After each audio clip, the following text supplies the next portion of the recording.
Have you all voted? Chair recognizes Representative Campbell. Thank you, Mr. Speaker. I rise to explain my vote. Please proceed. Thank you, Mr. Speaker.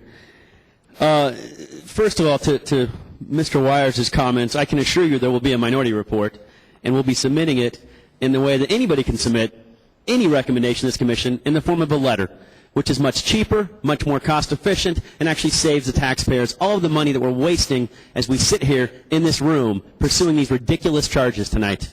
And the only thing illegal happening about this commission process is this: the Fair Trust colluding with Republican officials from the state government to the federal government, as we got exposed last week. I'm tired of hearing about this commission doing anything illegal. I'm tired of hearing about these commissioners acting in improper ways. It is simply not true. And if you want to talk about the recommendations being put forth by this body tonight, they use such technical terms as bizarrely, oddly shaped districts, bizarrely large, an arm that reaches out to nowhere. I have no idea what you guys are talking about. These are not technical terms.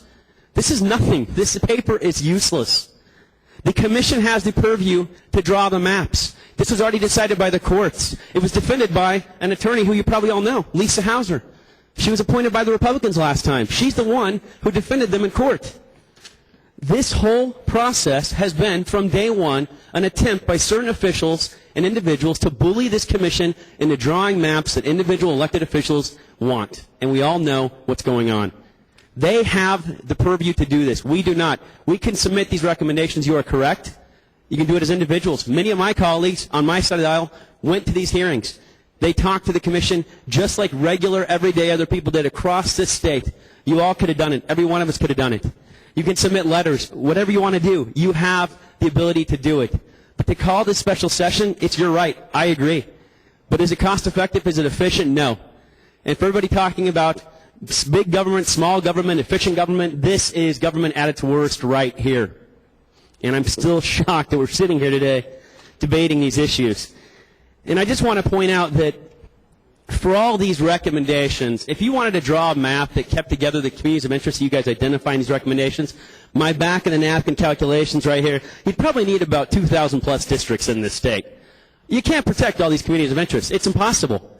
There are going to be people put into districts they do not want or do not like. If you looked at this map we have right now, there's no such thing as an average or normal shaped district. There is no such thing as continuity.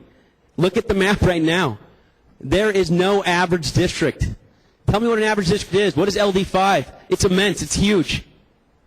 It doesn't make any sense. So these are arbitrary recommendations being put forth today. We all know it. And the fact that we're here voting on this is just mind-boggling to me still. And I can't believe still, to Mr. Gallego and Mr. Chavin's comments, that the governor, who is calling this a constitutional crisis, among other things, is right now in the state of New York trying to sell her books instead of dealing with this problem. If it was such an immense problem, where is the governor of Arizona tonight? She is not here. She passed the burden on to the Secretary of State. That is unacceptable. And the bottom line is, once again, the voters passed this to take us out of the process. So, Ms. Barton, you may not be happy with your district. I'm not happy with my district. I have 4 incumbents in my district on this map. You know, that's tough luck for me. It's not my ability to change it. I can go write a letter. Maybe I'll do that. But I'm not the one drawing the map. Nobody in this room is. They took us out because they didn't want us drawing self-serving districts to protect our own jobs. And it's, again, incredible to me that we're here wasting time and money protecting our own jobs instead of being out there or being down here creating new jobs for the people who need them the most. That's the voters of this state. 1 minute, Mr. Campbell. Thank you, Mr. Speaker. What I'm seeing today is a waste of time. This is going straight to litigation. We all know it. What's happening in the Senate is a waste of time. It's going straight to litigation. And I think that the voters of this state are tired of this partisan bickering. I think they're tired of these games being played by elected officials in D.C., by games being played by elected officials here in Arizona.